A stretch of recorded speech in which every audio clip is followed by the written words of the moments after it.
he's talking about. There's more footage. There's 140 hours that he has, and each episode was only maybe an hour, I think. There's 4 episodes, so there's at least 130 something more hours that he hasn't edited or produced.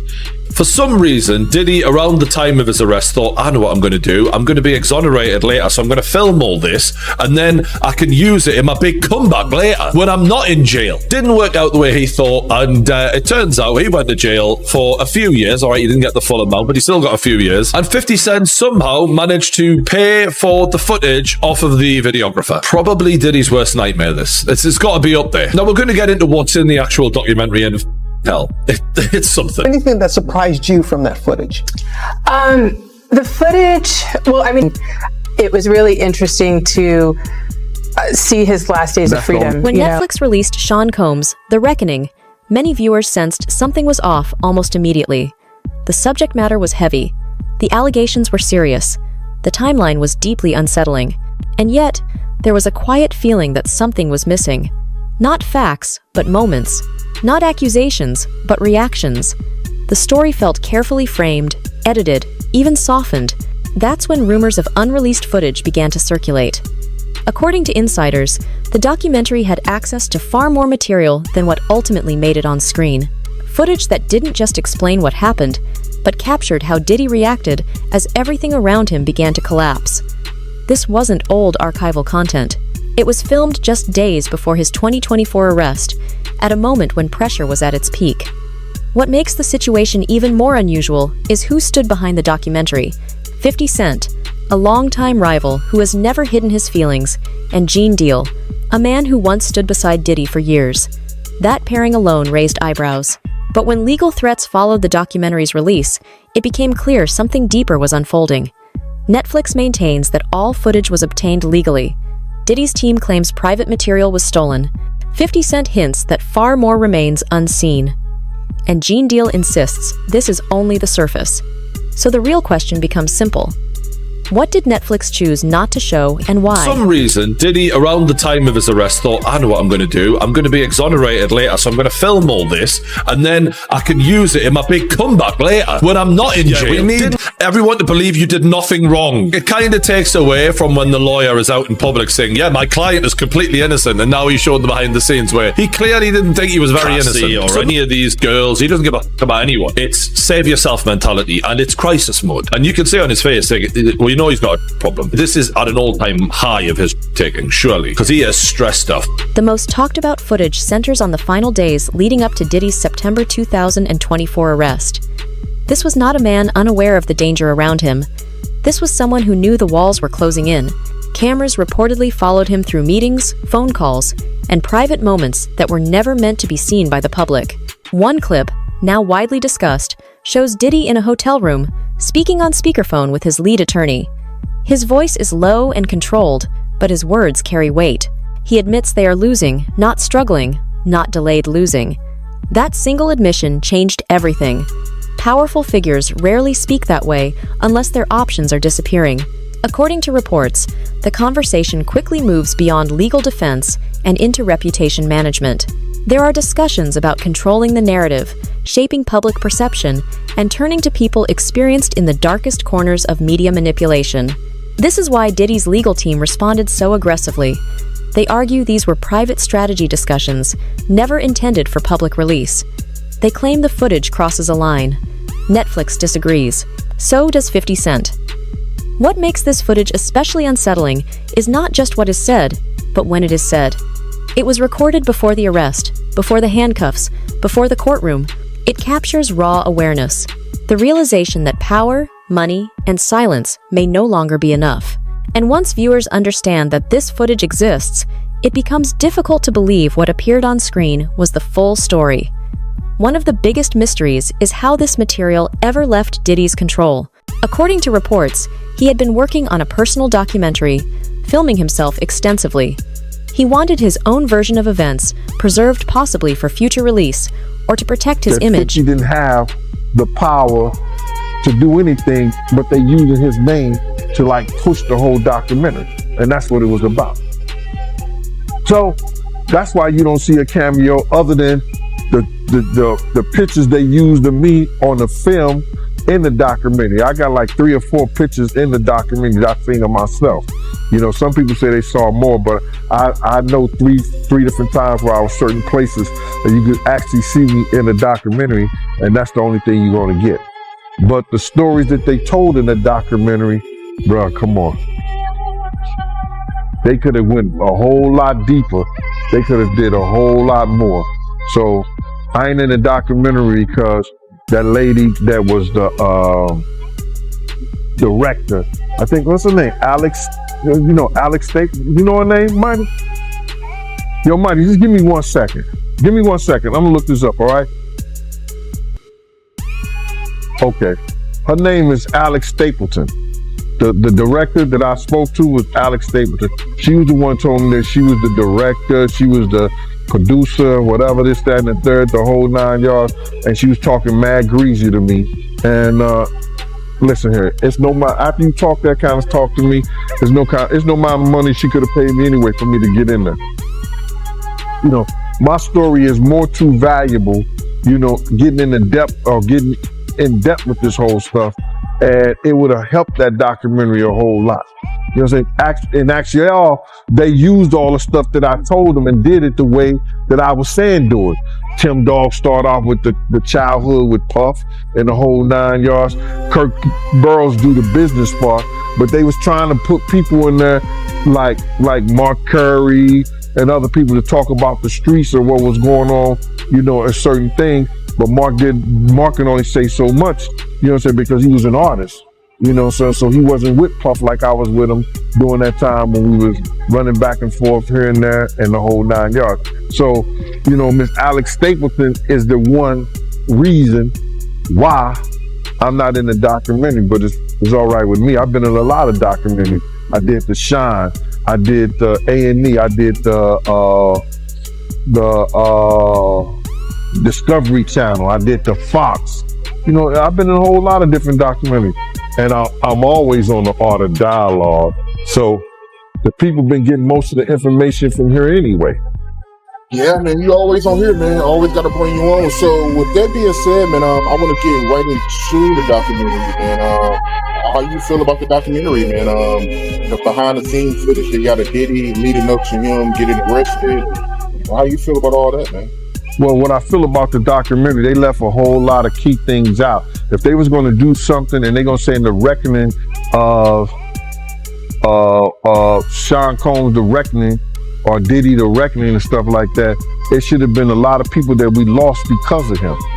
You know what I'm saying? It wasn't only Big. It wasn't only Tupac. You understand?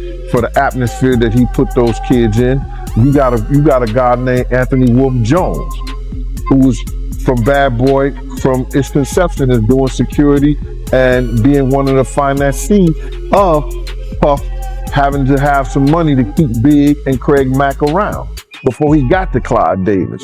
You know what I'm saying? They wasn't able to tell that story because they didn't have no intel on that story or what went down, or they didn't do their investigation. Gene Deal's involvement gave the story a different kind of weight.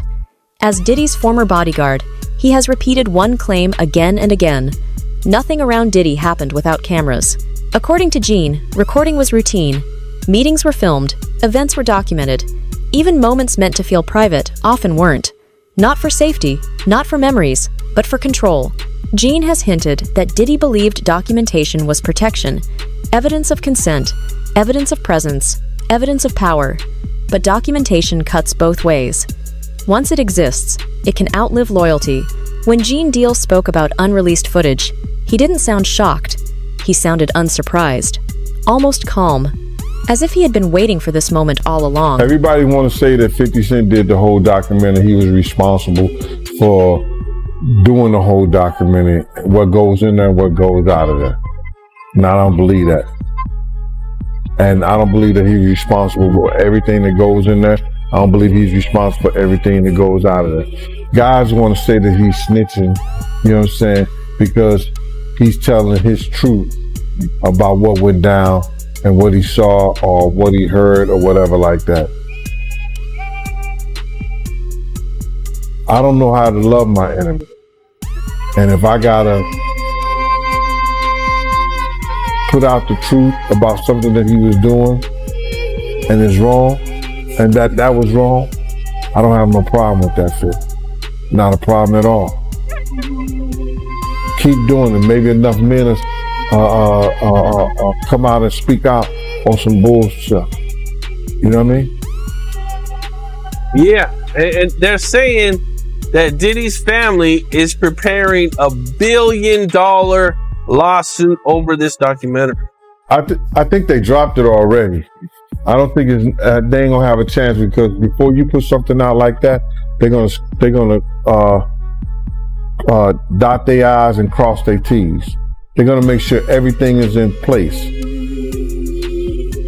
And if Puff had friends over there at Netflix. If you haven't came down, if you haven't came down yet, they ain't got a leg to stand on. Yeah, you just made me think of something. I'm sure Netflix has 1 million lawyers, and I'm sure they have plenty of lawyers go over this thing to make sure it was airtight. Yes, sir. And they might probably even cut some stuff out that maybe they weren't even sure about. Just probably. Well, Gene, I appreciate you taking the time. Dope content as always. And I wish you luck, man. I know, man, you get on these interviews and they go crazy, man. Yeah, man, listen.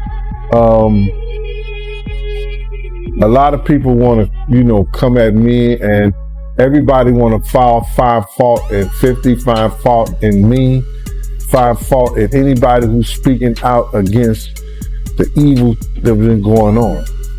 But what about find fault from the person who did it? Find fault for the person who starved their artist. Find fault for the person who led an artist out there to lead to his death. Find fault in a person who set up the atmosphere for one of the greatest artists in hip hop to lose his life. You know what I'm saying? Find fault in a person that allegedly had a person sore in the middle of the night and they didn't want to be sore. Find fault in this individual who did all this crazy shit to people, instead of find fault in the people who's talking about it and letting you know about it. Why do you think people defend Diddy? That's crazy, right? I used to really believe they really want to be in the Diddy party so bad. He suggested that what the public has seen is restrained, carefully selected, and that far more exists that could completely change how people understand the situation. That statement matters because Gene isn't speculating from the outside. He was inside. He saw how the machine worked. So when he says the cameras never stopped rolling, it reframes everything.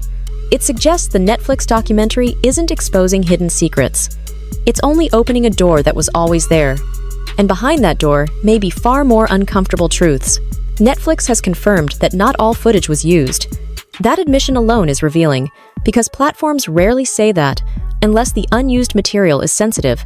Reports suggest hours of footage were deemed too risky emotional breakdowns, financial stress, paranoia, reactions to lawsuits, and conversations that blurred the line between personal and legal strategy. Netflix chose what could be defended in court, not necessarily what told the full story. That decision created a gap, and into that gap stepped speculation. Social media, industry insiders, former associates, everyone began asking the same question: what didn't we see? 50 Cent fueled that curiosity deliberately. He hinted that the footage Netflix skipped still exists, that his team may still have access, that this wasn't the end. This is why the documentary feels incomplete, not because it lacked accusations, but because it lacked rawness. The moments when masks slip, when fear shows, when confidence cracks. Netflix protected itself. 50 Cent protected the suspense, and Diddy's team tried to shut everything down. But once the idea of unreleased footage enters public awareness, silence itself becomes suspicious. I didn't see this, but apparently there's another 100 hours of Diddy footage on the cutting room floor? So Diddy is still doing press. I mean, Diddy. 50. Diddy is not doing press. No, he's doing press on the yard. He's doing press, like he's doing push-ups. No, 50 is still doing press, and obviously, with the success of the Reckoning documentary, he's talking about this more footage. Is 140 hours that he has, and each episode was only maybe an hour, I think. There was 4 episodes, so there's at least 130 something more hours that he hasn't edited or produced. And he's saying that he may put it out on YouTube, just to put it out there, like on his 50 Cent Devo page. I don't know if it'll be on his page, but he just said, he doesn't know if he's going to release it with Netflix or through Netflix. He might just, put it out on YouTube or wherever, some other platform.